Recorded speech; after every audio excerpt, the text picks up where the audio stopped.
But right now, I get to introduce a wonderful woman who is so accomplished in her own right.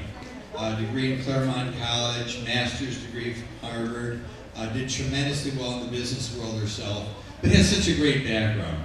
You know, you read about this woman, her parents were missionaries, dentist missionaries. Her dad was a dentist, her mom was a dental hygienist. Took her to Africa with them. Her grandfather was a missionary in the Belgian Congo. Such a well-balanced and interesting person, and somebody I want to see, and I think will be if we get there, be the greatest first lady this country's ever had. So now, I get the tremendous honor of introducing the wonderful Heidi Cruz.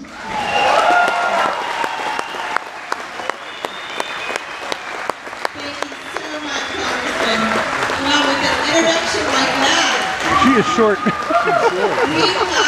She's on the stage and shorter than most of the people standing on the floor. And the reason we put so much focus on your state is because we care about you, we care about Wisconsin businesses, and you are going to have an incredibly important voice in this election on April 5.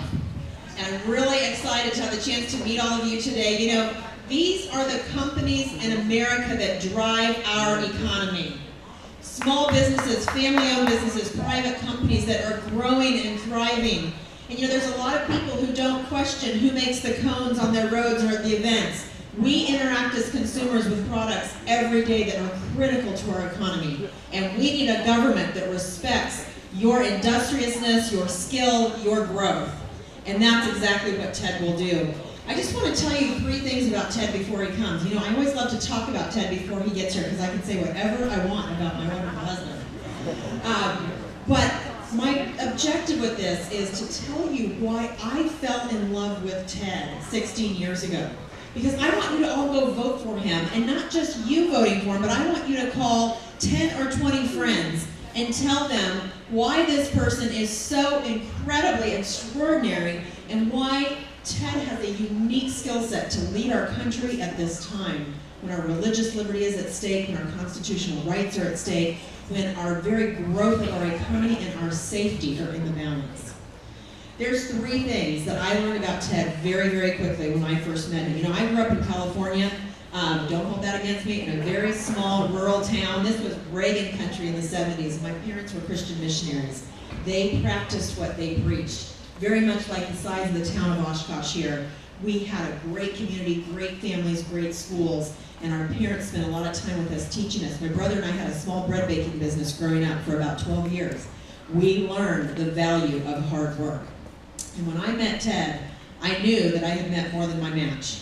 This was a person who was incredibly principled, who knew what he believed. He was a person of great courage who was going to speak out for those beliefs no matter who was in the room, no matter if people disagreed with him. And I've also learned through our many years together, this is the most thoughtful person that I've ever met. Ted was born to a father who came here from Cuba as a freedom fighter. Rafael Cruz values elections. He looks forward to them, he cries for them, he works for them, he bleeds for them, because he knows it's what protects you from the difference of a government of tyranny who's going to control our lives versus our individual freedom. Rafael Cruz came here with $100 and sewed into his underwear and washed dishes for 50 cents an hour. He learned English, he built a small business, he's now a pastor north of Dallas. Ted's mom was the first in her family to ever go to college. Her father didn't think that women should be educated, and this lady, who is now over 80 years old, Eleanor Dara, graduated in 1956 with a degree in math and was one of the first computer programmers in this country. She is unflappable, she has a backbone of steel, she's wise, patient, and very, very smart. And whenever we need to get Ted to do something that no one can convince him to do, I call Mimi. And I tell 27 million Texans that their U.S. Senator still listens to his mom.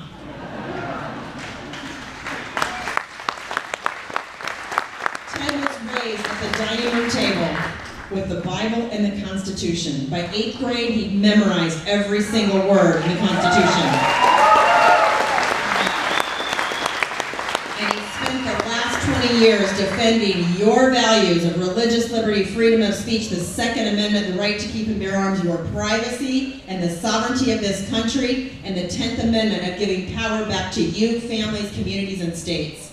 This is a person who actually knows and has a proven record of winning on the things that he's talking about and knows how to lead this country from day one.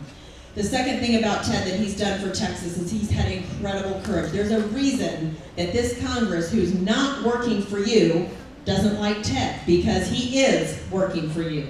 He's done exactly what he promised he would do to 27 million Texans. And Texas voted for him a few weeks ago with a 17-point margin. The people that know him best know that he went there very, very short time ago and has been turning that system around and is not going to stand for this do-nothing government that we have. And thirdly, Ted's the most thoughtful person I know. This is a man who every single day calls me, sings to me in the middle of the day to tell me that he loves me, makes it home for every single birthday party, tucks our girls in bed. His favorite thing to do is to play on the floor with Caroline, to play bingo with her, to read them bedtime stories. This is a person who, right before that big South Carolina debate over a month ago, 8 p.m. debate, 7:04 p.m., the hotel room door burst open. They'd been preparing for the debate that afternoon. I thought it must be time for us to help or do something. And it was simply Ted walking in with a big bouquet of roses and chocolates, because as you remember, the next day was Valentine's. And before he went on that debate stage, he wanted to make sure that his wife knew how well taken care of she was. Ted is incredibly brilliant. He's articulate. He has courage. But he always puts his family and his faith first. And he has time to care about those he loves most, because he has an incredible command of the issues. He's not studying every night people's talking points to try to figure out what to say. It's who he is. It's what he's been doing. It's time that we elect a genuine, true, consistent conservative, and not someone who's just changing their positions for an election. So with that introduction, I want to introduce to you my best friend, my partner, and someone that I really believe in, and I was his very first fan, and I know him better than anyone else, Ted Cruz.